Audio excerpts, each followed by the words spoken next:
Hola, hola, me llamo Lina, bienvenidos a un nuevo video de mi canal.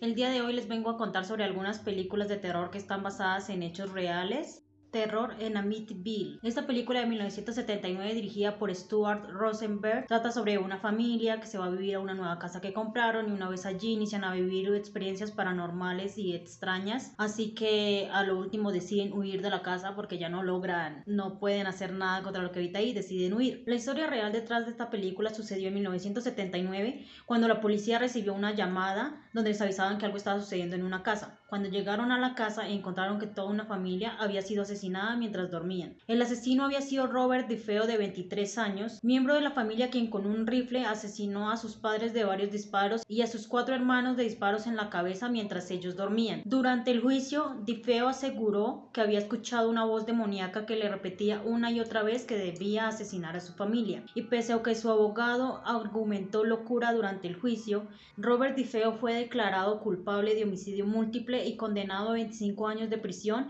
por cada familiar asesinado. Sobre este caso hubieron muchas especulaciones y controversias, ya que todos los miembros fueron encontrados en posición de estar dormidos, lo que decía claramente que ninguno se había despertado durante el ataque de DeFeo, lo cual es muy extraño teniendo en cuenta la forma en que murieron. De hecho, a día de hoy aún no se encuentra una explicación clara de qué fue lo que les sucedió, o sea, ¿por qué no se despertaron cuando DeFeo los asesinó? Poco tiempo después de que sucedió esta tragedia, la familia Lutz se trasladó a vivir a esta casa, pero ahí no duraron mucho tiempo, ya que iniciaron a sentir presencias, a escuchar ruidos.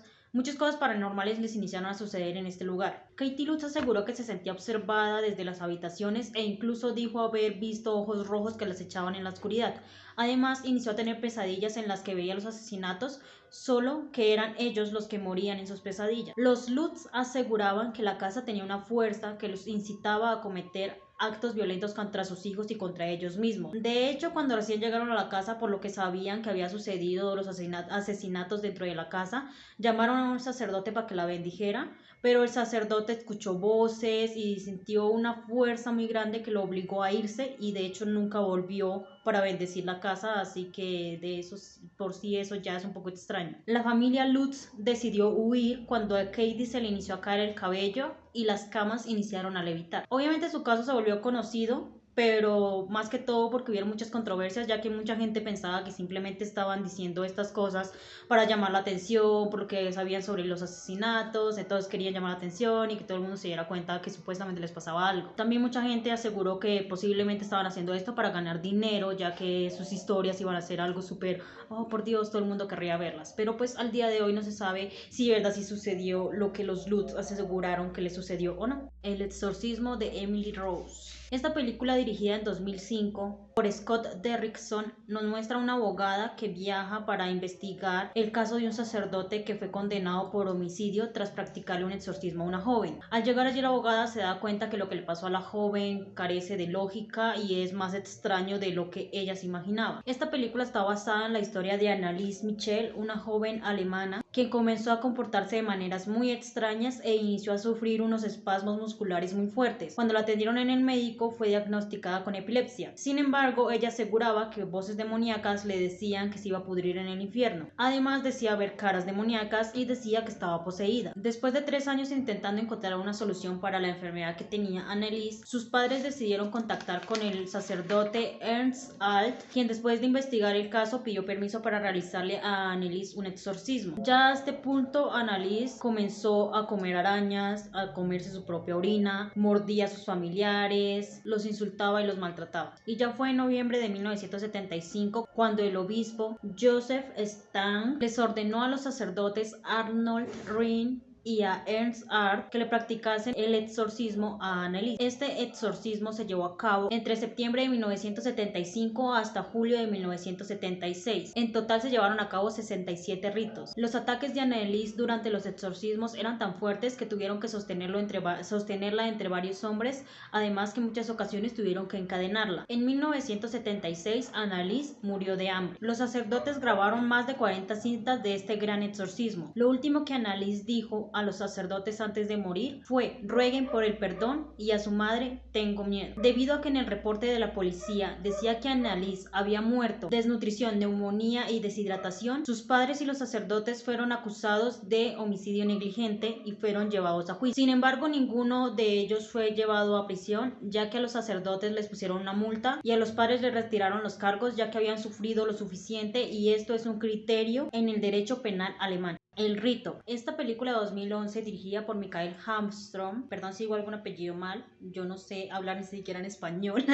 mucho menos en otros idiomas. Esta película está basada en el libro de Matt Baglio, El rito, la fabricación de un exorcista moderno. Esta película nos muestra a Michael Kovac, un seminarista que duda sobre sus creencias en general y estaba a punto de dejar el seminario. Para que esto no suceda, el sacerdote del seminario lo envía a Roma para que haga un curso sobre exorcismos y así pues descubra si su vocación sí es ser sacerdote o ya definitivamente es dejar de ser sacerdote. Así que Michael viaja a Roma y conoce al poco ortodoxo padre Lucas. Con el padre Lucas comienza a vislumbrar fenómenos que la ciencia no puede explicar, lo que lo hace aún más dudar sobre sus creencias. El libro de Matt Baglio no está basado en una historia en sí, sino en la vida del sacerdote Gary Thomas, un conocido sacerdote de California quien ha realizado más de 60 exorcismos. En el libro, Matt Baglio relata todas las cosas horribles y tenebrosas que Gary Thomas ha tenido que vivir durante todos los exorcismos que ha realizado. Y además Matt asegura haber estado en varios exorcismos que el padre ha realizado y asegura que ha visto cosas horribles durante todos los exorcismos a los que ha acompañado al padre Gary Thomas. The Devil. En esta película, dirigida en 1971 por Ken Russell, vemos a un grupo de monjas sexualmente reprimidas y una de ellas incita una serie de acusaciones contra un sacerdote, lo cual hace que a este sacerdote lo condenen a ser quemado en la hoguera, ya que lo acusan de brujería. Esta película está basada en el caso del sacerdote Urbain Grandier, quien vivió en el siglo XVII, y también sobre las extrañas posesiones que hubieron en Loudon en esa época. Grandier fue acusado de hechicero y quemado en la hoguera después de que se dijo que había hechizado un convento de monjas. Estas monjas comenzaron a hablar idiomas extraños, aseguraban que estaban embarazadas, gritaban y se comportaban de forma muy extraña, por lo cual hicieron un gran exorcismo público donde miles de personas pudieron ver cómo las exorcizaban de los demonios que tenían adentro. En el juicio y la ejecución, Grandier siempre aseguró que era inocente y se cree que en realidad estas acusaciones tuvieron tanto peso debido a que era un sacerdote que tenía muchas relaciones sexuales con mujeres, más que todo de la realeza de Loudon. Entonces por eso se cree que fue tan... como que de una les creyeron a las monjas y fue como que sí, ella le hizo esto, entonces hay que condenar. Como curiosidad, ya que esta película retrata sucesos sexuales y violentos muy gráficamente, además de pues que habla de la religión, recibió una dura reacción de los censores y originalmente recibió una clasificación X que se le da a las películas que están destinadas solamente para público adulto. Además que fue prohibida en varios países y reeditada para su lanzamiento. De hecho, en varios países no se puede ver la película original, sino se ve como con cortes. Quitaron algunas partes pues para poderla censurar. Hasta el año 2001 esta película fue prohibida en Finlandia. La posesión. En esta película de Ol Bornedal de 2012 vemos a una niña que ve una caja de madera en una venta de garage y le pide a su padre que la compre. Una vez la niña se queda con la caja e inicia a comportarse de forma muy extraña y se ve muy obsesionada con la caja, queriendo que solo ella la toque y solo ella la pueda ver, por lo cual su padre, muy preocupado, intenta averiguar qué es esa caja y descubre cosas que quisiera no haber descubierto. No. La película está basada sobre un viejo relato sobre un objeto llamado The Book Box que guardaba el espíritu de un sobreviviente del holocausto. La caja fue vendida en eBay y contenía moneda, pelo, una frase en hebreo, vino y una rosa seca. Varios dueños de la caja aseguraron haber tenido experiencias paranormales, olores horribles, pesadillas terribles, focos que se explotaban. Y como dato curioso, durante la grabación de la película, el director aseguró que habían sucedido muchos sucesos extraños, incluyendo un incendio. El paso Dyatlov. Esta película fue dirigida en 2013 por Renny Harlin y nos muestra a un grupo de estudiantes que deciden viajar a Rusia para seguir los pasos de un grupo de 9 esquiadores que hace 50 años murieron en extrañas circunstancias, siendo este uno de los casos más extraños, ya que no se ha encontrado solución de qué fue lo que pasó realmente en ese accidente. Entonces estos jóvenes viajan hasta Rusia para hacer un documental donde intentan encontrar la verdad sobre lo que sucedió con estos esquiadores y pues grabarlo todo para que la gente pueda ver qué fue lo que sucedió con estos esquiadores. Esta película está basada en uno de los casos más extraños que ha sucedido en el mundo, que sucedió en 1959 en Rusia, donde un grupo de 10 esquiadores fue hasta los montes Urales para realizar prácticas de esquí, todo un desafío ya que al lugar donde pretendían llegar es uno de los lugares más difíciles de escalar y de esquiar. En enero de 1959 comenzaron la travesía con la intención de terminarla el 12 de febrero, momento en que llamarían a su club y avisarían que habían llegado bien y que todo normal. Pero esto no ocurrió, ellos nunca llamaron para avisar que habían llegado bien. El incidente ocurrió entre el 1 y el 2 de febrero cuando intentaron atravesar la montaña Kholat Syakhi, que significa montaña de la muerte. El lugar donde ocurrió el incidente fue nombrado más tarde como el Paseo Dyatlov en honor a Igor Dyatlov, el líder de la expedición. Aunque en esta época era normal los retrasos en las comunicaciones, a los familiares se les hizo muy extraño, por lo cual pidieron que un grupo fuera a investigar qué les había sucedido y a buscarlo. En el grupo había profesores de la universidad a los que ellos asistían, estudiantes y más tarde se sumó la policía. El 26 de febrero de 1959 encontraron el campamento de los esquiadores y poco tiempo después fueron encontrados los cadáveres de los exploradores. Los cadáveres estaban en condiciones sumamente extrañas. Los rescatistas encontraron el campamento abandonado y muy dañado. Al borde del bosque encontraron los dos primeros cuerpos. Estos cuerpos estaban descalzos y solo estaban vestidos con su ropa interior. En uno de los pinos cercanos había carne y sangre humana. Entre el bosque y el campamento encontraron 3 cadáveres más, entre ellos estaba el de Igor Dyatlov, quien tenía en una mano una rama y la otra estaba en posición de defensa como si se estuviese defendiendo de algo. Otro de los muertos tenía un agujero de 1,8 centímetros en el cráneo y una de las mujeres tenía el cabello grisáceo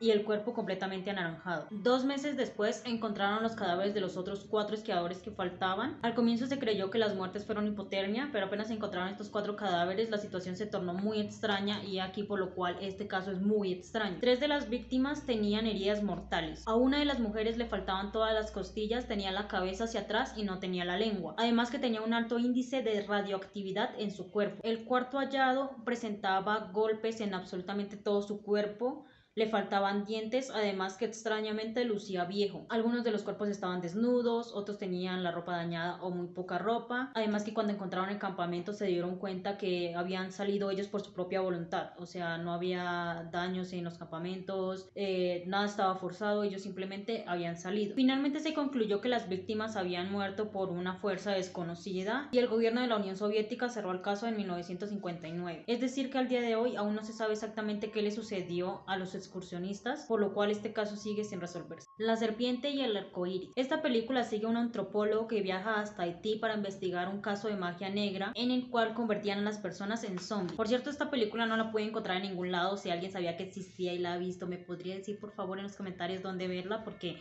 de todas es la única que no he visto porque no la encontré en ningún lado, no encontré esa película en ninguna página, entonces pues sí, sería muy interesante ver. Esta película está basada en un libro de no ficción con el mismo nombre, escrito por el etnobotánico Wade Davis, quien estudió el caso de un hombre llamado Clairius Narcís, no sé cómo se lee ese nombre, lo siento, quien supuestamente fue enterrado y casi 2 décadas después se levantó de la tumba y volvió a su casa como si nada. En el libro dice que Narcís fue envenenado por su hermano con pez globo y veneno de sapo, lo que hizo que pareciese que estaba muerto aunque no lo estaba. Debido a que parecía que estaba muerto lo enterraron, después de harto tiempo, no sé, no entiendo muy bien si fue que el hermano dijo no, yo lo envenené y en realidad no está muerto o qué fue lo que pasó. Creo que sí tendría que leer el libro o ver la película para entenderlo, pero el hecho es que después lo desenterraron y le dieron datura, lo que causó que perdiera la memoria. Sin embargo, los practicantes de vudú aseguraron que todo lo que le pasó a Narcís fue obra de la magia negra. Por cierto, la datura es una planta, así que supongo que es una planta medicinal y con darle esa planta medicinal pues como que lo revitalizaron para que pudiera salir al mundo y ser un humano normal después de tanto tiempo metido bajo tierra porque supuestamente estaba muerto. Pesadilla en Elm Street. Esta icónica película estrenada en 1984 por Wes Craven trata sobre unos jóvenes que tienen pesadillas y en esas pesadillas son perseguidos por Freddy Krueger, quien los asesina en sus pesadillas. Para hacer esta película, el director se basó en un artículo que leyó sobre un grupo de refugiados que sobrevivió a los campos de la muerte en Camboya. Estos supervivientes aseguraban que tenían pesadillas tan intensas que no querían dormir para no poderlas tener. Por esta razón, uno de los supervivientes permaneció una semana sin dormir. Lo curioso es que cuando por fin se quedó dormido lo encontraron muerto. Entonces por esto pues se basó en que las pesadillas, por decirlo así, eran los que mataban a los jóvenes. La masa devoradora. Esta película de cine independiente, estrenada en 1958 por Irving Jaworth, o como se diga, no sé, nos muestra cómo un meteorito cae del cielo y de ese meteorito sale una masa viscosa y extraña que se va agrandando cada vez que come a un humano. Entonces inicia a aterrorizar a la ciudad donde cayó. Esta película está basada en un acontecimiento que sucedió en 1950 en Filadelfia, cuando unos policías dijeron haber encontrado un disco gelatinoso de 6 pies de diámetro y un pie de espesor que supuestamente cayó del cielo. Cuando intentaron moverlo, se convirtió en algo inodoro y pegajoso, ya que se disolvió. En algunos de los reportes, los policías aseguraron que la masa emitía una luz verdosa y que se movía y se subía a cosas, por lo cual fue algo muy extraño y digamos que de extraterrestre. Obviamente hay más películas basadas en hechos reales, pero quise traer como películas que de pronto la gente no conociera que existieran. O sea, por ejemplo, en Street, pues la gente sabe, la mayoría de la gente sí sabe que existe, pero mucha gente no sabe que está basada en algo real. Y además, no todas las películas, por lo menos yo las conocía. De las películas que nombré, la única que yo había visto antes de buscar la información era El exorcismo de Emily Rose y El paso de Atlo. Son las únicas películas que yo había visto y muchas ni siquiera sabía que existían. Y como digo, el hecho de que La serpiente y el arcoíris no la encontrara demuestra que no es una película muy conocida, porque pues fue difícil de encontrar, o sea, ni siquiera la encontré. Espero el próximo video traerles otro tema así de interesante. Si les gustó el video, no olviden suscribirse, darle a like, comentar, darle a la campanita para que YouTube les avise cuando subo un nuevo video. Síganme en mis redes sociales, donde trato de subir contenido constantemente. Si hay algún tema que les gustaría que tratara en un próximo video, díganme en los comentarios. ¡Adiós!